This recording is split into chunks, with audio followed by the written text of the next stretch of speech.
And the belief was if you hire the best investors in the world and you get them to invest in their 10 best ideas, you're going to make oodles of money because it's all about stock picking. I was wrong. First lesson, I was wrong. Chance of any of their ideas making money was 49%. So worse than toss over a coin. And these are guys with 20, 30 years in the market. Some of them are billionaires. And when I worked for a very, very famous billionaire named George Soros, I would hear him ranting in the background about how useless he was, how he got things wrong all the time, how terrible it was, he's lost it all. And then he would suddenly come in with the most amazing numbers. When anyone's losing, they'll fall into one of three tribes. You'll become a rabbit, an assassin, or a hunter. You don't want to be a rabbit. If I found rabbits on my team, I'd shoot them. 3 out of 10. There's a chance for me yet. Realize that what you do after you invested is going to determine your fate, not the idea itself. Your capital is at risk. The value of your shares, ETFs and ETCs can fall as well as rise, which could mean getting back less than you originally put in. This content is for information purposes only and is not investment advice. Past performance is not an indication of future results.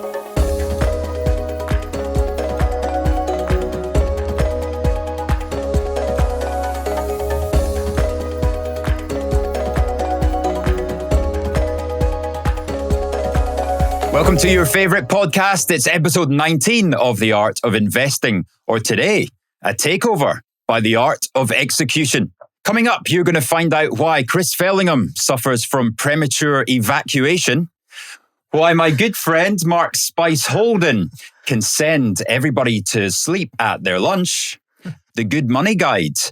Now they have an award ceremony coming out, and gentlemen, you don't know this yet, we have actually been nominated for Best Financial Podcast. Wow. That is unbelievable. That is exciting. That's top of the market for us then. Yeah. Sell everything. However, we need your help because it is in the nomination stage. So if you wouldn't mind going to the notes section below this podcast, there is a link and we'd be very grateful if you would go on there. Give us a nomination there if you've enjoyed this podcast, as always. I'm very pleased to welcome to the pod author of The Art of Execution and very successful investment manager himself, Lee Freeman-Shor. Thank you. Lee, please introduce yourself to our viewers. Hi, I'm Lee. I'm a former fund manager. I left the city in 2018. I used to run 10 funds, just over $2 billion in assets across equity and multi-asset funds. And today I find myself as an author, writing books and managing my own money. It's going to be absolutely fascinating because it's going to be able to confirm or threaten some of the theories that we've had for the last 35 years. So if you disagree with me, that's always a bad sign. Let me just tell you that to start with. But otherwise, welcome indeed. Thank you. And thank you, Chairman. Now, as always, across to our expert for the Spice Market Update. Thank you, Rich. Well, it's been another sort of difficult week for cryptocurrencies, but they seem to have steadied a bit. They're about 5% off the low. That's talking about Bitcoin there, 5% off its lows. But actually, more importantly and important for our portfolio, which we'll come on to, commodities have had a good week in the main, with the dollar being down about 1%. And remember, the dollar's had quite a good run over the last sort of couple of months. And this is the first down week we've had for a while. And that's actually helped equities generally have a solid week, with the Dow Jones Industrial Average also hitting a new all-time high. And again, the FTSE 100. Hey!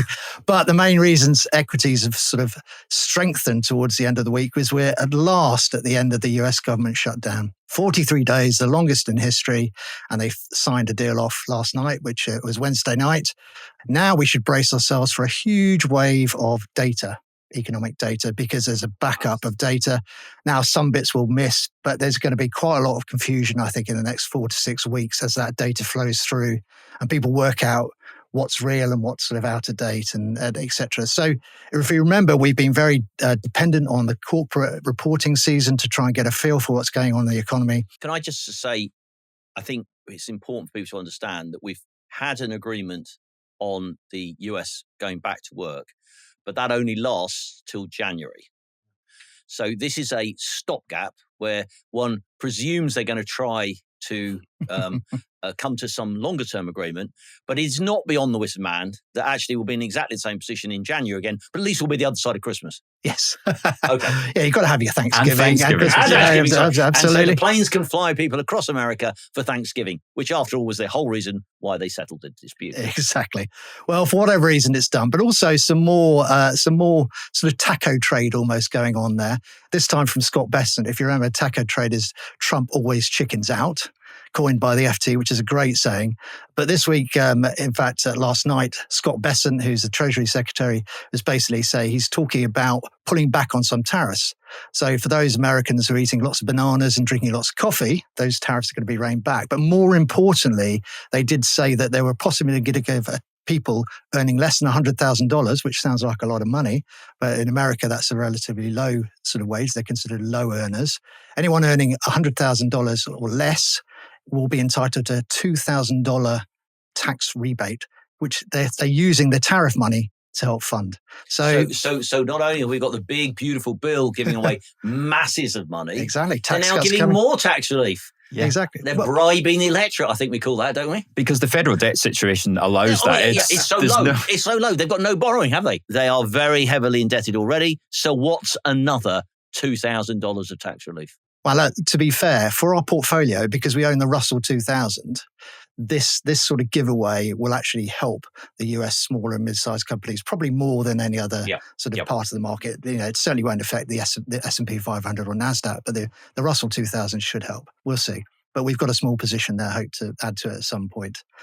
Maybe they're just warming up for the US midterm elections, which will be taking place this time next year. So there will be these giveaways, as all politicians do as they run into an election. They want to sort of keep everyone on their side and give away tax and lots of money. So going back to the corporate reporting season, we're now 90% of the way through that. It's been a very good reporting season, particularly in America. So 85% of the companies reported have beaten expectations. That's against an historic average of 75. So this is significantly above the 10-year average, which is good. The UK, sadly, has not been as good. We've had 62 to 67, so let's call it about 65% of the companies reporting have beaten expectations. But there's been 1 in 5 companies report a profit warning, which is actually quite a high number. And as we'll talk in a minute, there has been some pretty worrying UK data as we run into the budget, and maybe companies are pulling back a bit and consumers too. So as I say, let's cover the UK data now. In the last week, we've had the third quarter gross domestic product, GDP, or growth, and that came in at just 0.1%. It was expected to be 0.2%, so not very big numbers here, but it was worse than expected. And actually more worrying, September itself was actually a minus number. It's down 0.1%. And now this time last year, it was running at about 0.5%. So the economy is stalling. Let's put it like that. Let's say it's stalling. And remind us what would quantify a recession. It's 2 quarters in a row of negative numbers. So we've had 1 month that shouldn't worry you. And of course, we've got the budget coming up in 2 weeks' time now, just in 2 weeks. More worrying also for the Chancellor is that we want to get growth going to keep people employed. And unemployment is the highest level it's been since COVID, 5%, which is a bit of a psychological number. But to give you in sort of number terms, there's 180,000 more people are unemployed now than there was a year ago. So that's not good for the economy. Okay, Spice, I suppose if we look over the longer term, 5% unemployment is actually quite a low rate. If we go back to the 80s, the 90s, 2000s, I suppose we've just not been used to it being anywhere near this level for the last few years, being close to full employment. So is it right for us to be worried about it, do you think? Or do you think it's just a notch? It just shows where things are, but it's nothing really to worry about. Now, I mean, I think if we were talking about this in America, which we have debated many times, the potential impact of AI on productivity, efficiency, etc., is probably leading to some unemployment, particularly amongst the younger people. I think what is okay in America is that growth is still okay, running at 2-3%. We'll find out when the data is, when it starts to come through, and their unemployment is sort of steady but rising very, very small amounts. In the UK, we haven't got that growth, as you just heard. We're virtually at a standstill. And now unemployment is rising as well. And I think in the UK, because we've not been investing, or the British companies have not been investing as hard and as fast in AI, I don't think the unemployment rises you're seeing is from AI productivity. I think it is more a genuinely old-fashioned, companies are worried about what might come in the budget and whether the economy can restart and keep going. Yeah. And, we'll find out in 2 weeks' time whether they can do that. Everyone's worried about tax rises, companies particularly. For me, it's the direction of travel that's the worrying thing, because we've gone 4.6, 4.7, 8, 9, 5%. It's not, if we steadied around here, then I would be a lot more comfortable. But the way we're moving, especially before we get those AI job losses come through in the next 24 months, that would start to worry me. Yeah, I mean, perhaps it's something we'll return to more next week when we talk about our pre-budget podcast and we interview a special guest next week for their views on what's going to happen. But clearly, therefore, we've got to hope the budget changes people's perceptions and gets people more positive. Otherwise, these numbers could get a lot worse, is what you're saying. Yeah, and the odds on the Bank of England cutting 0.25% at their next meeting, which I think is in the middle of December. So that's the positive side. So we can talk all very negatively about it, but that would likely lead then to fears that inflation will be lower than expected. And if inflation is going to be lower than expected, then the MPC, the Monetary Policy Committee, will be more inclined to cut interest rates. So there is a silver lining, as they say, to these things. But it's a worrying time, especially with the news that we've been hearing about potential leadership challenges to the Prime Minister. More on this next time. And of course, all the important part for us in the portfolio of all this discussion is, what is cable doing? What is the Great British Pound going to be doing? And where are we set? If we remember about 2 months ago, we discussed at length, right, what's our exposure to the dollar and to different currencies? And so maybe we need to relook at that next week going into the budget. Remember, for our portfolio, we've got a bit of a hedge on, or a sort of a benefit if the pound goes down, if pound sterling goes down, particularly against the dollar, because we own a big chunk of the FTSE 100 and 85% plus of the earnings and revenues come from overseas companies for the FTSE 100. So as the pound goes down, their profits go up. So no surprise really that the FTSE 100 is hitting a new all-time high. The area it would affect us more is probably in the mid 250 companies where we've got, because they're exposed to the domestic economy in the UK. So if we were to go into recession, and hopefully we won't, hopefully there'll be a good enough budget to turn the tide, then we might have to rethink about where the UK mid-sized companies do, and particularly if they don't do anything to help them. Yeah, and I think, just veering a little bit onto the portfolio here, we bought those FTSE 250, the smaller companies in the UK, because we feel like a lot of the bad news is in the price already. People are expecting it to be a tough budget, and that there might be some good news on stamp duty at some stage. Let's say the risk around that position has gone up. It's not something that I'm particularly thinking about changing at the moment, but we must recognise that risk has gone higher. And as I said, we can talk about that more next week. Let's talk about hyperscalers and the AI, all things AI. We have to talk about this because it's such an important driver, particularly for global markets, but the US in particular. Advanced Micro Devices basically had a trading update. And their shares were up 10% because they updated their revenue forecast, saying that over the next 3 to 5 years, their revenue is expected to grow on average at 35%. And if they looked at data centers on its own, it would be 80% increase. So huge. On the flip side, we've had one of Japan's biggest companies, SoftBank, sell a $5 billion stake in NVIDIA. And that pushed NVIDIA's shares down about 3%, which I know Rich would be very happy about. But we would have braced ourselves because by the time we would do this podcast next week, NVIDIA will have reported their results. And obviously they're the biggest company in the world. They're 13% or so of the NASDAQ, about 9% of the S&P 500. It will be a make or break week, depending on what NVIDIA say, for the US big markets. And that finishes it. Fantastic. Right. It's that time of the week when we look at the portfolio. Chairman, satisfactory week, I feel. A nice week compared to last week, where we took a little bit of a hiding. We've come back a little bit this week. There's a lot of similar reasons behind those moves.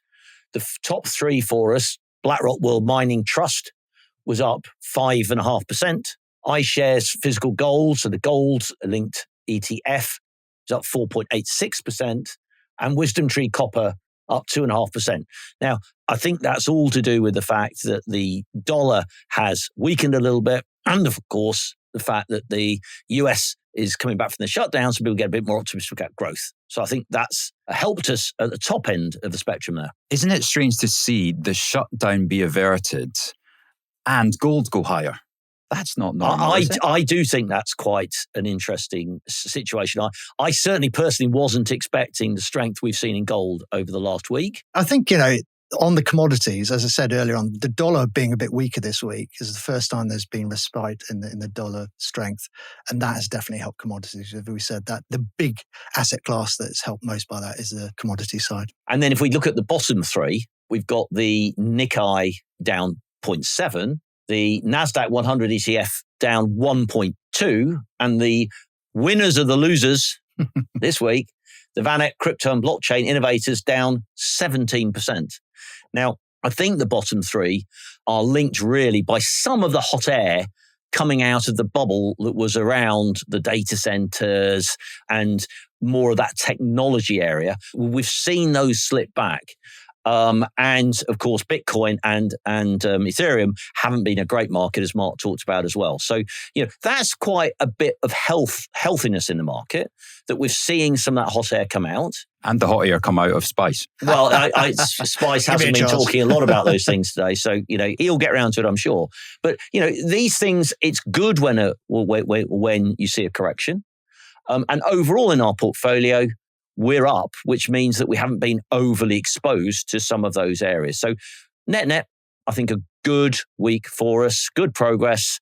Now let's see what happens over the next couple of weeks, especially with the budget coming up and how things progress in the States, as well as we start getting some information about economic growth, which of course we haven't had any of, and see what that implication is for bond markets and interest rates. I think it's going to be really useful this week. We've looked at the performance from the week previous, but before we make any decisions, how about we hear from Lee and his art of execution to find out and give ourselves some hints whether we should be making any decisions on changes in the portfolio after we recognise some traits in our own behaviours. So, Chairman, over to you. Thanks, Rich. And can I welcome Lee here today? Lee's book, which he's going to talk about and explain to everybody in a moment, has been an inspiration for me throughout my career. And I've spoken to everybody who's worked with me and said, read this book, see what you are, see how you can improve. But it's enough of me rabbiting on. Let's ask Lee to introduce his book. Let's ask him to talk about what he found. Thanks for the kind words, Chris.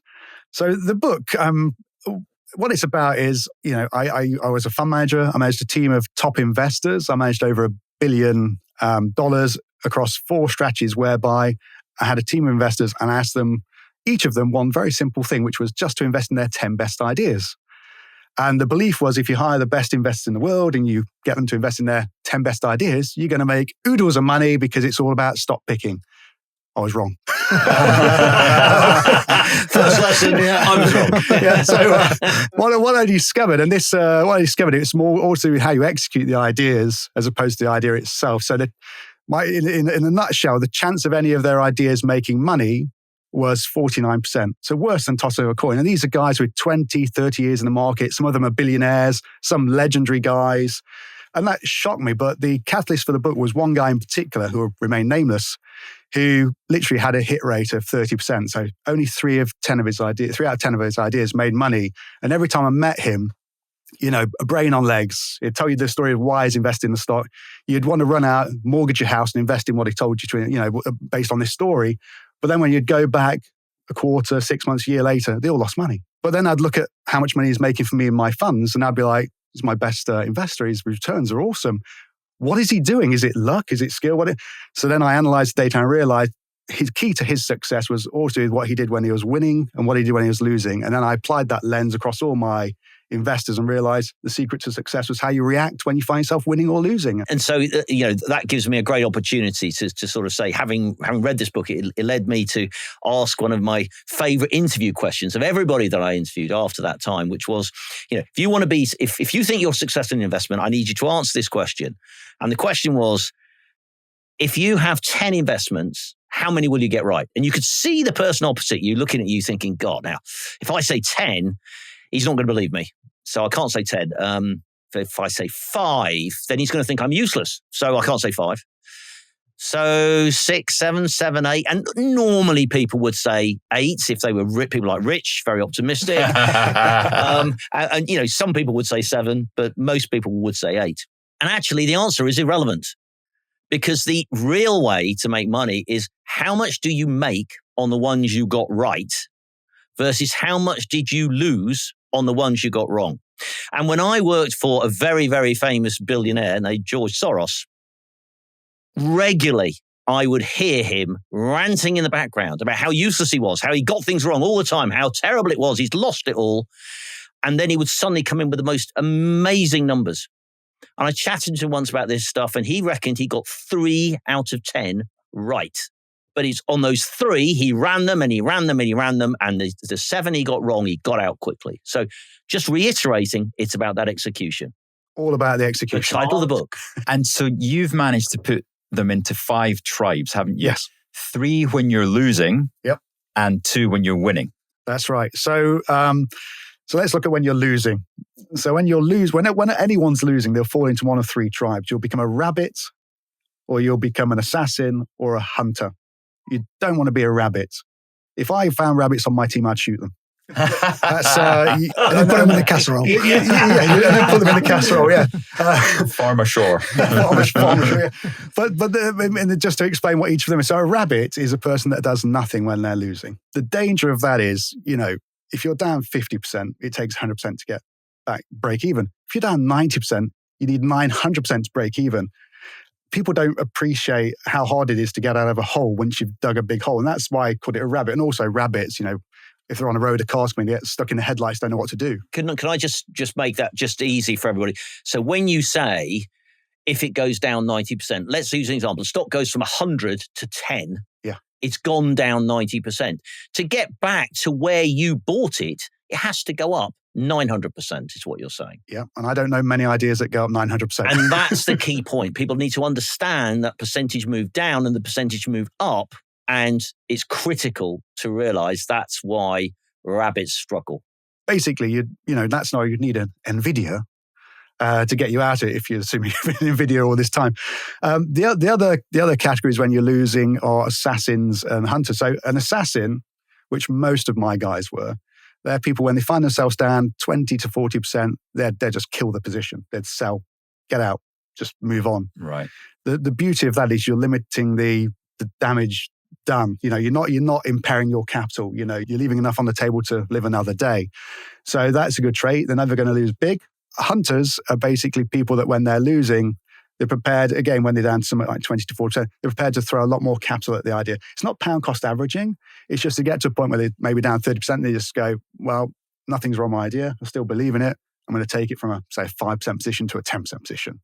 Very few people are hunters because when things are going wrong and you play with your mind, I mean, it's hard to double up. But, you've got to be really well psychologically set up for that, haven't you? Because, if you think about that, I've got my position, it goes down 25%, I double that position. Now it goes down another 25, 30%. My losses really now starting to stack up.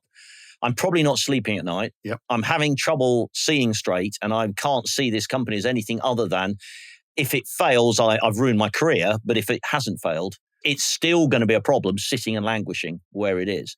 So what you're saying is it's really difficult to find anybody who can be a really successful hunter. Yeah, I mean, I'm a mix of an assassin and hunter, but there was one name which will remain nameless, where I took a hunter approach and I had a big position, and where position size is important. And I got to the point where I started it small, knowing that if it goes wrong, I'm prepared to add to it if nothing's wrong. Added to it, kept going against me, to your point, Chris.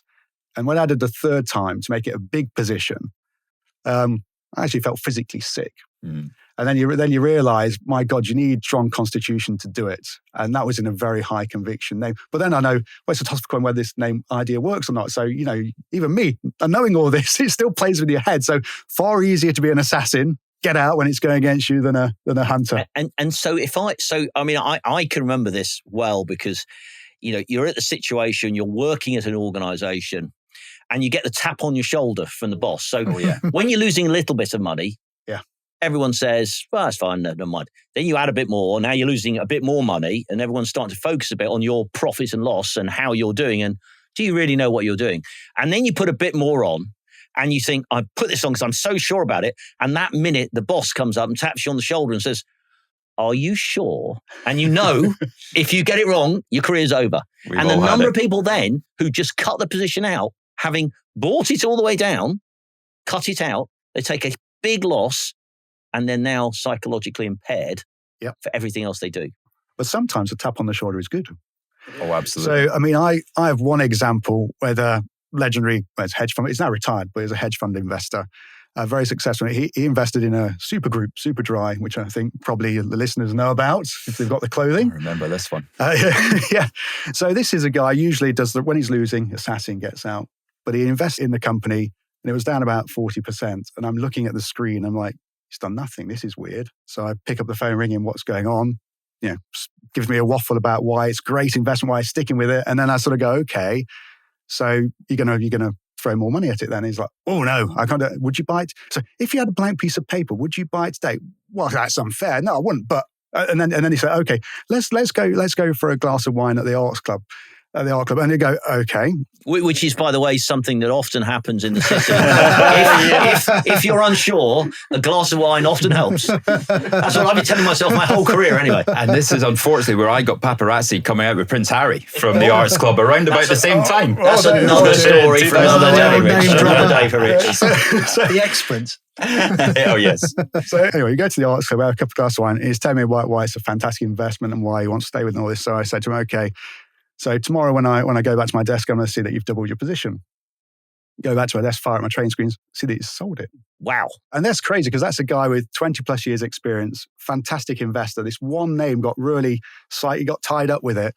But he realized, he couldn't bring, blank piece of paper test, would you buy it? He couldn't, and he sold it. And when I met him, several months later, he thanked me for saving a lot of money by sort of tapping on the shoulder. But then when I met him 6 months later, this is the other flip side of it. He said, actually, no, it's my best idea now. It's probably my highest conviction idea. And it wasn't in his 10 stocks. So I said, hold on, you're meant to be investing in just 10 stocks for me. You should be there. And he looked at me, so I went, right. And to his credit, he put it back in and made me a lot of money. But that just shows that even if you're really good, you have discipline, sometimes an idea can get a hold of you psychologically, sunken cost bias and down bias, and it's just hard to do the right thing.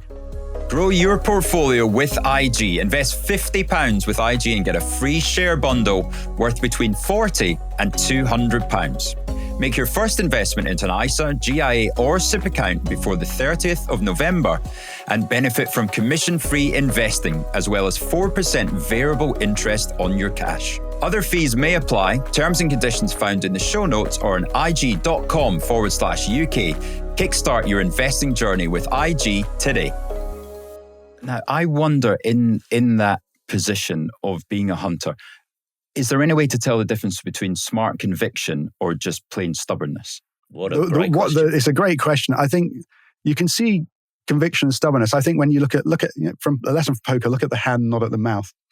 So I think a lot of the guys I'm met with, experienced, smart people, sound great, and then you look at the hand and go, "What are you doing?" I think that tells you to your point, everything about whether they've truly got conviction, whether it's arrogance. If they believe in it, like what they're saying, you put the money where the mouth is. That's the approach I used to take. And if they weren't prepared to do that, then it's a kind of, I think your point is, it's hubris, it's lack of admitting they're wrong. Mm-hmm. No one likes admitting they're wrong. They don't want to say they're wrong. And, it took me with learning that from a couple of guys in my team who were older, more experienced than me, and they're in positions and they're refusing to sell or do anything when it's down 70%. And you go, you need to make 300% to get back to where you are. But you have to learn that. And are you prepared to do anything? Then it's a real acid test. And ego can kill off many a performance. Oh, yeah. I was going to say, one of the things that strikes me is that as an equity investor, this is where the psychology is harder than perhaps being a bond investor, because a bond investor is about mass, it's about following the economies, blah blah blah. And so, but I think as an equity, and I bull. I mean, I consider myself an assassin, but I have made a prat of myself by falling in love with the stock. Yeah. And that's been my biggest mistake. I knew it was going wrong, and I didn't have the guts to cut out of it, to clear my head and start again. But normally I'm very good. I mean, Chris will tell you, I'm very good at just cutting out positions when I think I've got it wrong very quickly. And then I'll readdress that and come back in. But I think because of equities, you might have met the management, you would have read stuff in the press, you like their product, you like Superdry, you like, whatever it happens to be. And you think, oh, this is great. They're going to get this right eventually. But that can cost you a huge amount of time, effort, and, capital in your fund, which you don't want to do. But I think bond investors don't have that emotion attached to I've been very emotionally attached to a 30-year government bond, I tell you, me and the 30-year gilt, we've had a very close relationship from time to time. But before we go on, let's just finish up the other two categories. Yeah. So we've had the 3 losing categories. What about the 2 winning categories? Okay, so when you're winning, you'll fall into one of 2 tribes. You'll either become a raider or a connoisseur. You don't want to be a raider. Raiders are people that apparently that's you, Chris, what I've been told before. I don't know, but apparently that's what Dickie Bird says. I'm a rabbit raider. Allegedly comes out. But raiders are people that basically take profits too early, make 10% here, 20% there. And, while that feels good, it looks good. All my research showed basically it's a handful of big winners which determine your success or failure. And you need to have a process of which basically embraces winning big. And so a raider makes 10 or 20%, pockets it. And then, a connoisseur, he's one that rises winners, wins big. So a connoisseur would be someone who bought NVIDIA, for $4 in 2015, has rode it until today, and he's up 1,000%, 1,000% or whatever it's up. So how do you do that? I mean, you've said it. You said that just a couple of quick words when we've had careers of 40 years, and none of us have. Some people have managed to master this, others haven't. So, you're sitting there as a raider. How can you become a connoisseur from that raider position? What do you need to do? What's the discipline you need to put in there? Well, I think once you realize your chance of success for most people is a toss of a coin, and you understand that if you keep taking profits of 20%, and if you're, to your point, you said you might be a rabbit on the losing side, if you're making 20% here, but you've got a couple of big losers over here, losing 50 or more %, you're going to lose money. It's just math. It's just you're not going to make money. I think you need to look at your process. You need to, when you're up 20, 30%, instead of going, that's great. By the way, price targets are deadly, in my mind. I mean, they get you out arbitrarily. So when you say, sorry, just for everybody, when you say price target, you mean, I know you buy at £1, you say if it gets to £1.20, I'm out. Yeah. Rather than having some other way of checking where you want to exit some of the position. Spot on. I mean, I'm surprised it gets to 120. I'm probably out by 105. But never mind. Carry on. There's a bond investor. So to your point, but so say someone uses price targets, because they model it, but instead of just selling because it's 120, should review it. Just go, has the story changed? Has the position up? If nothing's changed and it's all working out and the earnings are coming through and the top line's coming through and the multiple hasn't gone crazy, why would you sell? I mean, and the key thing is at that point when you're up 20%, you go, with everything I know today, would I buy it? Would I buy it today with a blank piece of paper?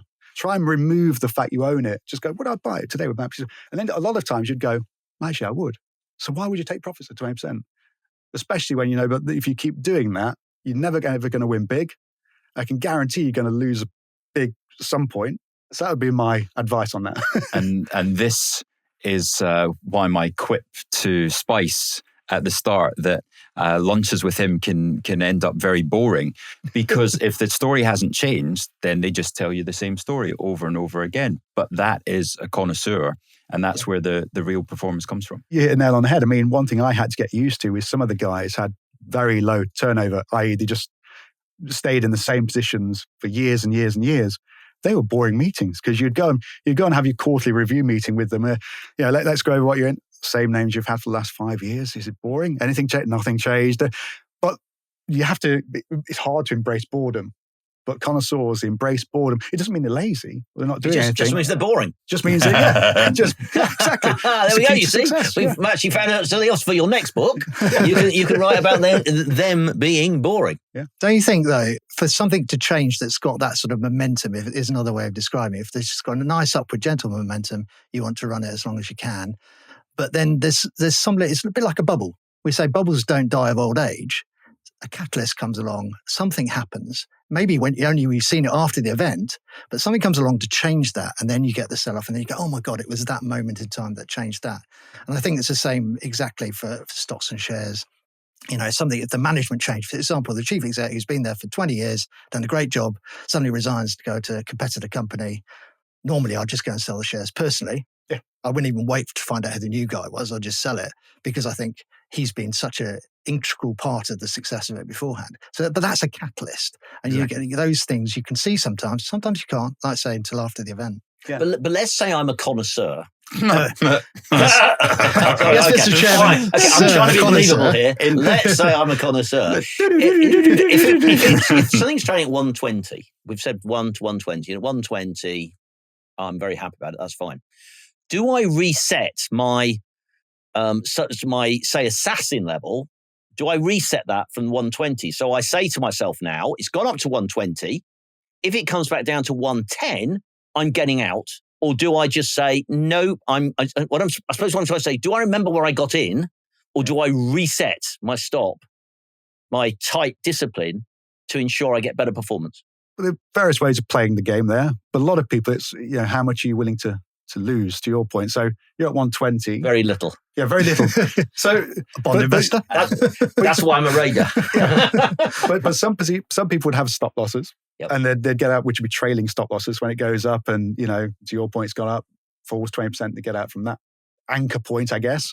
Other people, it's about how much are they willing to lose. So some people go, I'm going to lose no more than 100 basis points in this name. And as soon as my loss shows 100 basis points, I'm out. That's 1%, by the way, just so that for our listeners. 1%, sorry. Yeah. So I've got a question here, and that is, we are all experienced investment professionals. We're clearly very good at what we do, right? But you must have met, let's say, thousands of people. Yeah. How many of those people do you really think make money at the end of the day? What is that sort of ratio, do you think? I say you think. What did you find in your study? So, yeah, to your point, my job was to basically hire and manage investors. And did a lot of due diligence. And I found, I can say that 98% of investors, some very high profile investors, very successful investors, no skill at all. So 98% have no skill at all. That's incredible. They're just lucky. On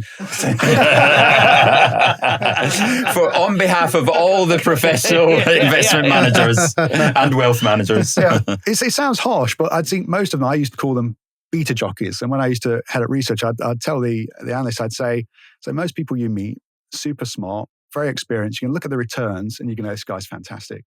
But if you benchmark that guy correctly and analyze returns correctly, you'll realize you'd have been better off going passive and getting a FTSE 100 tracker or something. And I suppose just looking at a broader sense, there's been this huge move towards ETFs and trackers over the last few years. Indeed, in our portfolio, everything, or almost everything, I'm looking at it now, I think everything is an ETF or an ETC. And that's us saying, exchange traded fund or exchange traded certificate. And that's us really saying what you're saying as well, that if you look out there, how many people actually have got skill in this game, excluding the three of us. 4 of us. Sorry, 3 of us on the podcast and Lee, sorry. It's 98% of people don't have skill.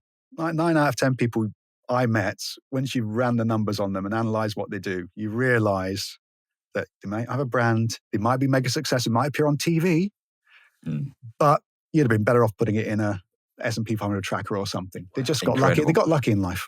So funny you mentioned Superdry, actually, because I took part in the IPO. So I was at a hedge fund at the time.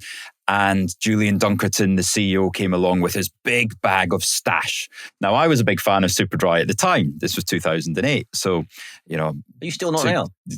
Well, it has been known. It's funny, an ex-girlfriend of mine, she goes, Rich, you can't wear Superdry all your life. I did tell this to the CEO when we was doing the IPO. So anyway, fantastic meeting, and it was getting priced at 10 times PE ratio, which was the same as Next was trading, but Superdry was on a much bigger growth trajectory. So I talked my manager into going in big for the IPO. And right enough, we got an allocation just under 3% of the company at £5 a share. And this thing opened, and it opened at £5.10. Probably one of the worst IPOs, bar Glencore, in London Stock Exchange history. But over the coming months, it pumped. And it was actually 2009. Pumped? It shot higher like rocket fuel. And it hit the huge total of £6.50. So I'd made 30% on this stock. So of course I took the money. 12 months later, £18. It had been up more than 350%. And that... Connoisseur, you're not. And I'm not. And I am a self-identifying raider, unfortunately. I ask you, Lee, is there any hope? Can I do anything to transition, if you like, to a connoisseur, and maybe even from when I'm losing money as well? Is there hope for us? Sorry, can you not include us on there? Well, talk about yourself in these problems, maybe before we ask that question, should we look at what each other are? I don't think it's maybe right to self-identify. What do the others believe we are? Spice, shall we take a vote on what we think CJ is? Well, we know he's probably a hunter when it comes to selling things, because he does occasionally get averaged down. Yeah. And I think, you've identified that, you're a raider when it comes to things that have gone up. You just like to get out when you've made a bit of profit. I mean, after the 40 years we've been working together, I think you're very good at nicking profit here and there and here and there, and not making too many big losses. But if you do make losses, you tend to add to them and wait long enough. You've got a long enough and patient time horizon. I'm surprised that you're being as nice to me as that.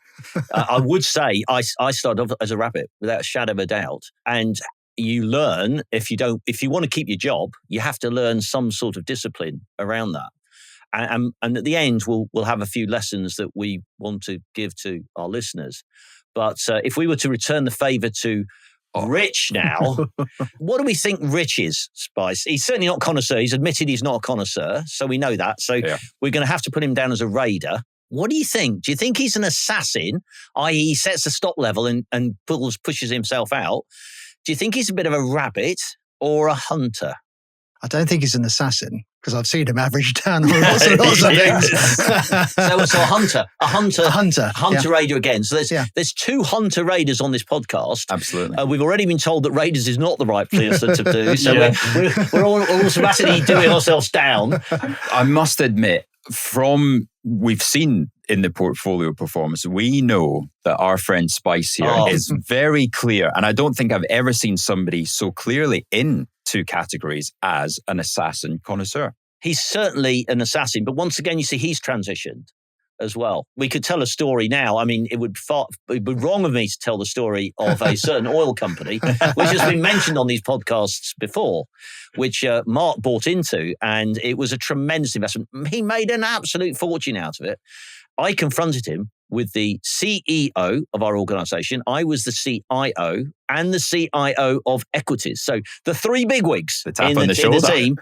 We were at an offsite. The stock had gone from 50p to £1.30, something around that mark. Yeah. Yep. And I said, look, this has gone from 5% of your fund to 12, 13% of your fund. Really is now time to sell. You've got best performance in the City of London. If you lock this in, you will never have another problem. And Spice said, no, I'm sticking with that. Well, you've heard him on this podcast when we've tried to get him to sell anything.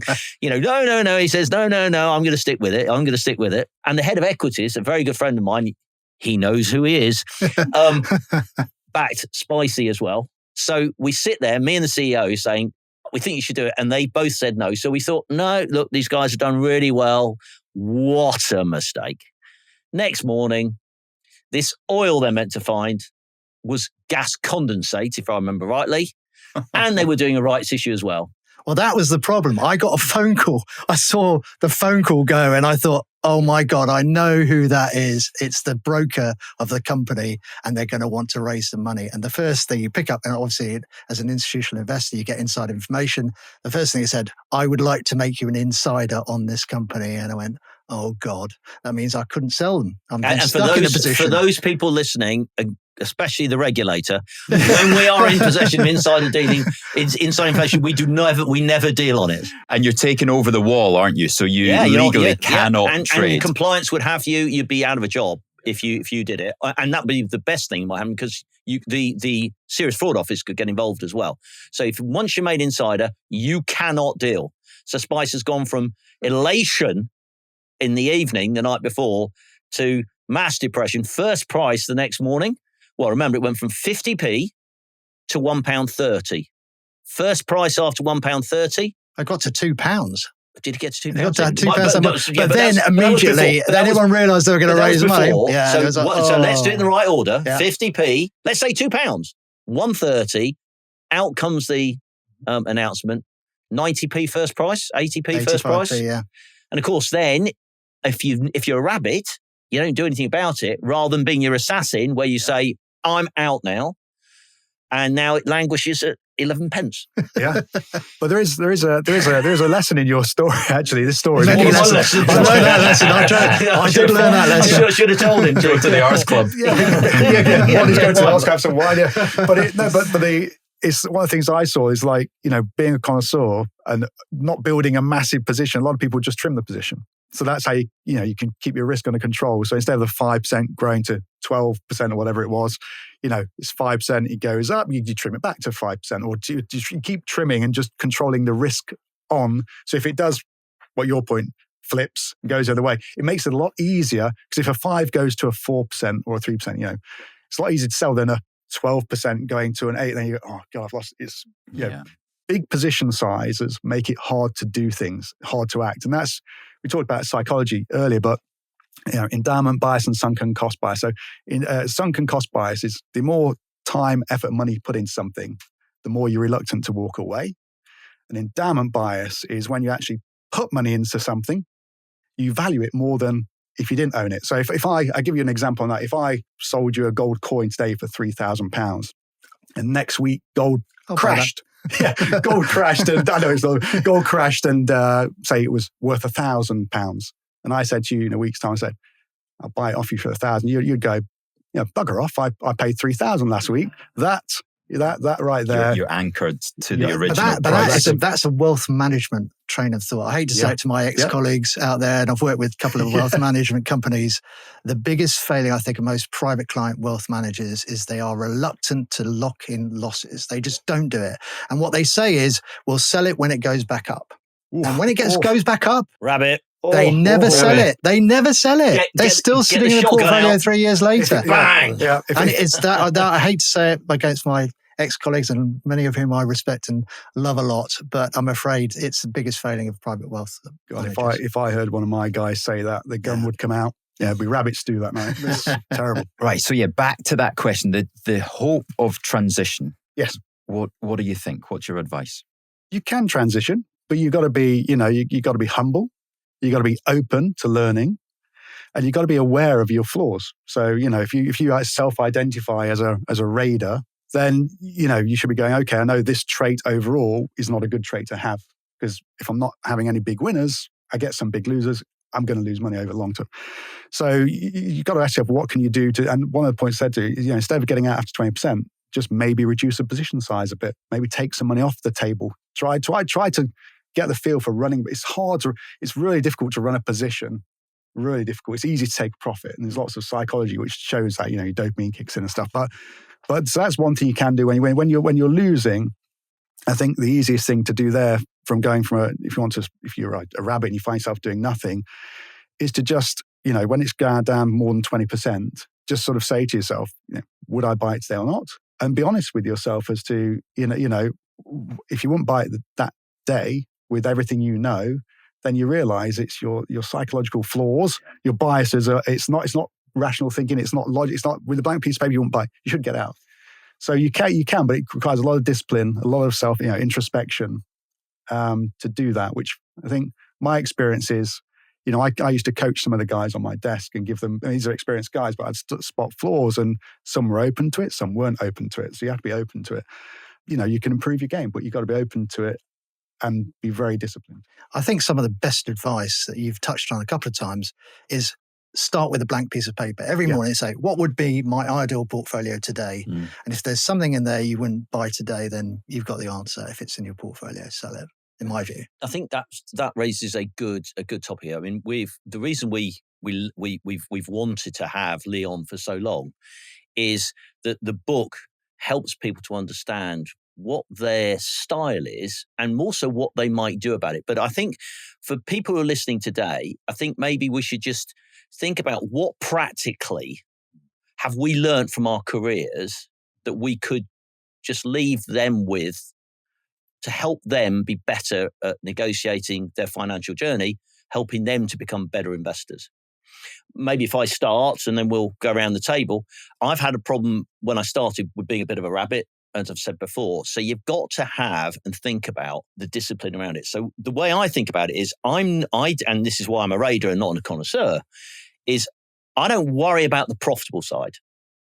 I've got enough ideas that will go profitable. I'm not worried about that. What I need to make sure of is that things I'm losing money on are contained at a loss that doesn't mean I've got big capital depreciation and it's going to affect me in whatever I do.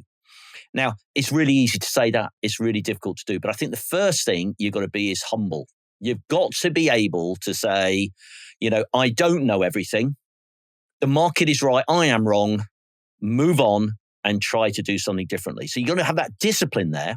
The next thing I would do is say, you've got to review those positions and take some action. You can buy some more. You can cut half out. But if you just sit there with the same position, the story never changes. You never feel any better. You never get that psychology changing in your mind. Whereas if you sell something and it goes down a little bit, you can at least say, well, I sold a bit. So now I've got some positivity around my position now, whereas I don't have it if I've just gone straight offside. And so to me, it's all about removing emotion from decision making. So I would say to anybody listening who wants to listen to me, and there are one or two who might one day, to me, get emotion out of it, get some discipline around, and make decisions. And if you can't take that emotion out of it, A, maybe you've gone too big in the first place, or B, you don't have strong enough conviction. We had a psychologist into Credit Suisse. And the first thing he said, if you're praying about a position, it's too late. Get out. Hope is not an investment strategy, as someone used to say to me. Okay, so that's my bit there. We'll leave Lee to last. So you can, Mark, what about yourself? What one lesson, practical lesson you could be helping people? Well, because I'm an assassin, I shoot first and ask questions later. I've always been like, say, management changes. I've liked the guy, out. It clears your mind. You can sleep at night. You can think again, even in the next morning, and think, do you know what? Actually, they've got a great deputy chief executive. He's going to come and take the job. I'll go back into it. It doesn't matter. I'd buy it 5 or 10% higher up, even just to do that. But you've cleared your head.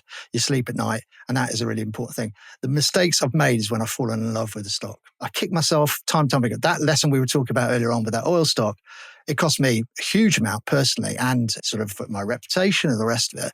And mentally, it was very scarring. But boy, did I learn some lessons. And where do you define that review level that you're talking about for your assassin? Is it a loss level? Do you say, well, if I lose more than 10% of what I put in, or 50, do you set it like that? I mean, some people will look at a chart, the squiggly line, and say, oh, I'll set it at that level or that level.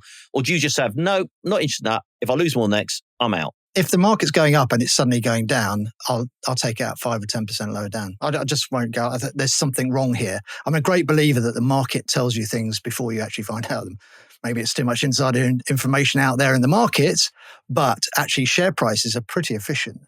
And if someone's picked up a rumor that the chief exec's about to resign, some headhunters sort of spoken to some mate and some shareholders gone, right, we're going to sell that. The share price starts going down. You think, hang on, it should be going up. And it's not acting as you should, I'll sell it. I'll just sell it. So yours is more a market reaction. Look at the market. If it's doing something that you cannot make sense of, you're just going to chop it out. Yeah. Sorry, Lee, tell us about the story of the beans in the jar, though, because that emphasizes Mark's point that it's incredible the efficient pricing of a market. What you're referring to here is imagine we had a jar full of beans here, and we all had to guess how many beans are in the jar. And you might say 100, you might say 300, you might say 10, I might say 70. All of us would be wrong. But the weird thing is on this, when you do this exercise in a class of 50, 100 people, the average of all the answers is usually the closest to the correct answer, which is pretty scary. And you only usually get, in a room of like 50, you get 1 or 2 people that were closer to the answer, which means 48 were wrong, say. So that just shows you, when you say the power of the markets in digesting. So everyone can be wrong in the markets, but collectively, there's wisdom in crowds. And I think that's the point. Respect the markets. I think that's a really good bit of advice there. People say the market's wrong, I'm right. You hear that? Oh. It's a bit like it's different this time. Another one of those sayings we've heard. A new paradigm. Oh, God. We've heard Mark try to say that it's different this time. Well, at least we've tried to catch him on that one. I'm not doing that one. But these are all things you've got to watch out for. People who say the market is wrong and I am right, watch out. Rich, what about yourself? What's your practical lesson? Discipline. And I've heard my 2 very wise men say, both in your own ways, to keep emotion out of it. And I think that's so important. And the reason why sometimes I feel being a raider is perhaps not the right thing, but it meant that I stayed in a job, was because there's always another idea. And there's always another opportunity. So the assassin mentality is to limit your losses. But then the hunter mentality is that even within that stock and that investment, there's another opportunity to make money. If it gets down to the right level, then I've got more conviction if the story hasn't changed. And it's always that appreciation of, is the story the same as when I got into it? And therefore, at the cheaper price, it's even more attractive to me. But then you're talking really then about, and I think that's another very good point, honesty. Yes. You have to be able to say to yourself, you can't lie to yourself. You can't think, this is different. You have to be honest with yourself. And, I think it'd be good to bring that to life just for a second. Our VanEck crypto holding. Somebody I know said to me, well, you bought something which you thought was linked to Bitcoin. It's gone up a lot. Well, it's better than going down a lot. That's brilliant. And now you're changing your story and you're saying now you like it because it's all about data centers. So actually, are we being honest with ourselves as to this holding or not? Now, I said to the individual who was talking to me, we're being honest with ourselves because we've reevaluated, we've done that research, and we now like it for a different reason. But it's that honesty. You've got to be honest. I don't mind doing that as long as we recognize the game has changed. And in your situation, it's exactly the same thing. I don't mind adding if the story is the same and nothing has changed. But if something has changed, admit something's changed, and then what Mark says, if you don't like it, if you don't like that, get out. Because then your mind is clear the next day. Yeah, you might have lost some money. Yeah, you might feel a bit upset. Yeah, you might go and kick the cat. But at the end of the day, I don't like cats, so that's why it's a cat rather than a dog. But at the end of the day, you're alive the next day to then think about new ideas and put better ideas on. So I think honesty is an absolute critical point. Yeah, honesty, discipline. And I think the key to investing is ego management, managing our own ego. And that is why females can be a lot better at investing and a lot better fund managers, because they tend not to have as big ego as the sex sitting around this table. Can relate to where you go. I had one investor point to me and said, "You've got to decide whether I'm still one of the best investors in the world. That's your job." And I kind of said, "Well, I've analysed all your data. I think you're crap." And it wasn't me. It wasn't talking to me. I'm slightly worried you were looking right at me then.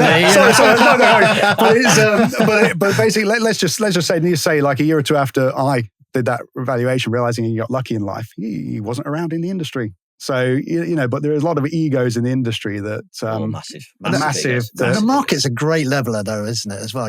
I've had this myself. When you think you've got it right, everything's going well, something will come along and whack you in the face and push you back down, and you recognise that is really important. Are you investing your own money now, or what are you doing? And what do you consider yourself? Okay, so I mean, I stepped back from the industry in 2018 from being a fund manager. So I manage my own money, and I'm now an author. Yeah, absolutely. New book coming out in March. Hint, hint. So, I mean, how would I classify myself? All the greatest lessons I've learned. I mean, you've all hit on a number of great things about managing emotions, discipline. Check your ego.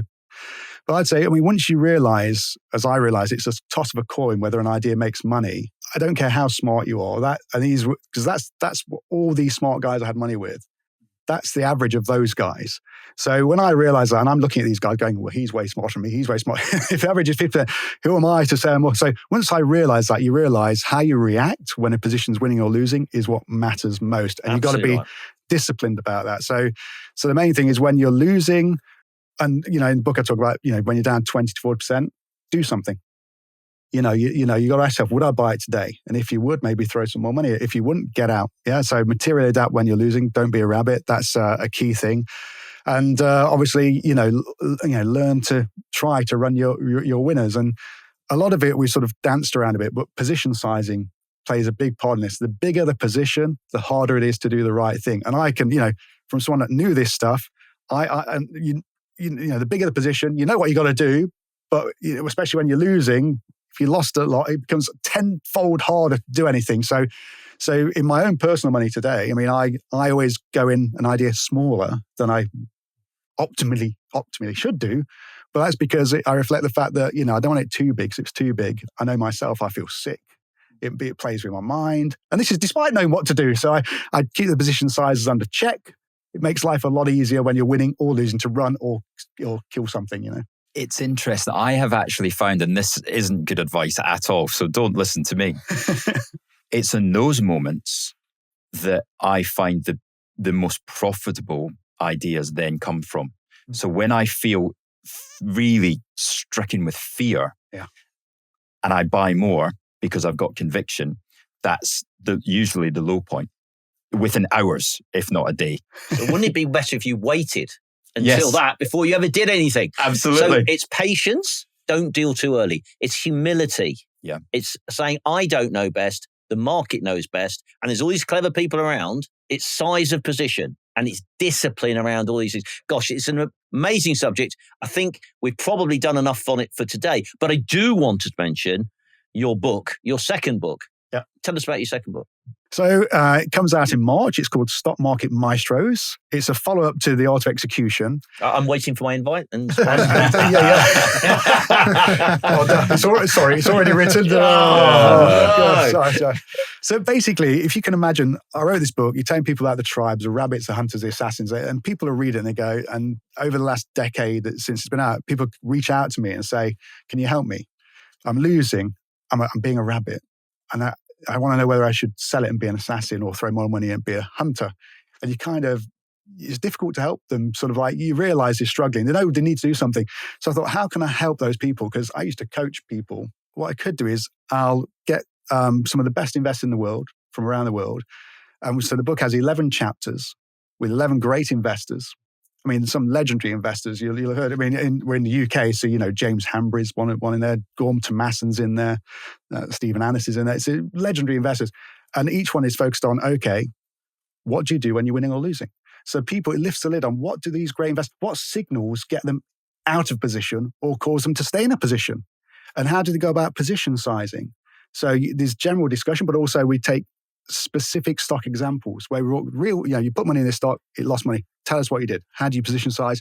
What signals made you do this and that? And I think by that you can learn vicariously. It's like as though you could be like a parrot on their shoulder, looking at what they did through these positions. So it's a follow-up to this book, tries to just add a bit more insight and color. And the hope is that the combination of both, people will be able to learn lessons or apply things they see to their own way of investing. That's the idea. I think that sounds really good. And I'm looking forward to reading my signed copy, which I clearly will get. You'll get a copy, definitely.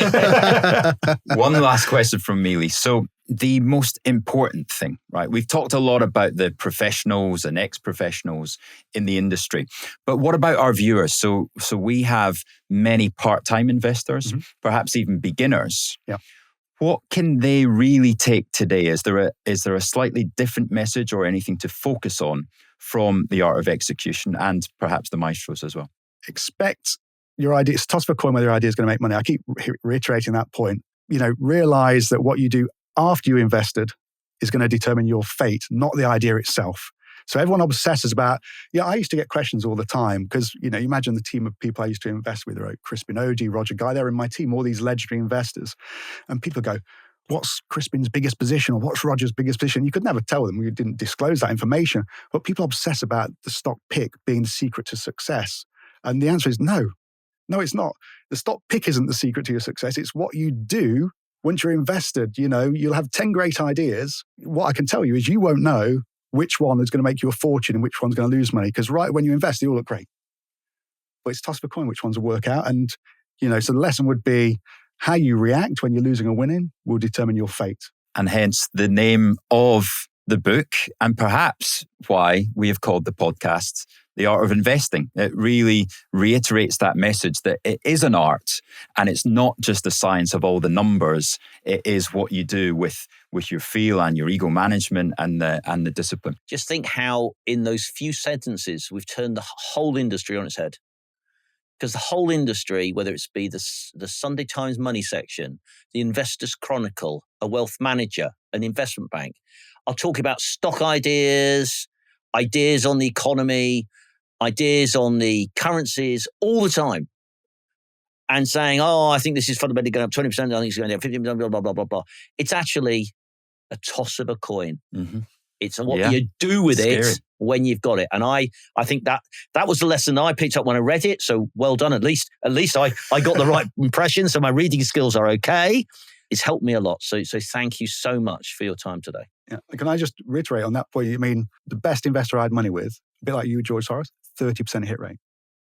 3 out of 10 ideas made money. That's all you need to know about. 3 out of 10. There's a chance for me yet. So as a reminder, don't forget to vote for us in the nominations. You'll find the link in the show notes underneath the podcast. Also, if you have a question for us, then certainly email it in straight away to theartofinvesting@ig.com. Come on, Lee. Thank you very much once again, Lee. Absolutely insightful information, and I need to go and manage some of my positions as we speak. We'll see you next week when we have Adam Smith joining us. Not the Adam Smith, but former political advisor, which of course is very timely ahead of the upcoming budget. Adam Smith will be joining us next week to preview what he thinks is going to happen in the budget. It's something we're very much looking forward to here. Thanks very much for joining, and give us a like, give us a subscribe, and we shall see you next week.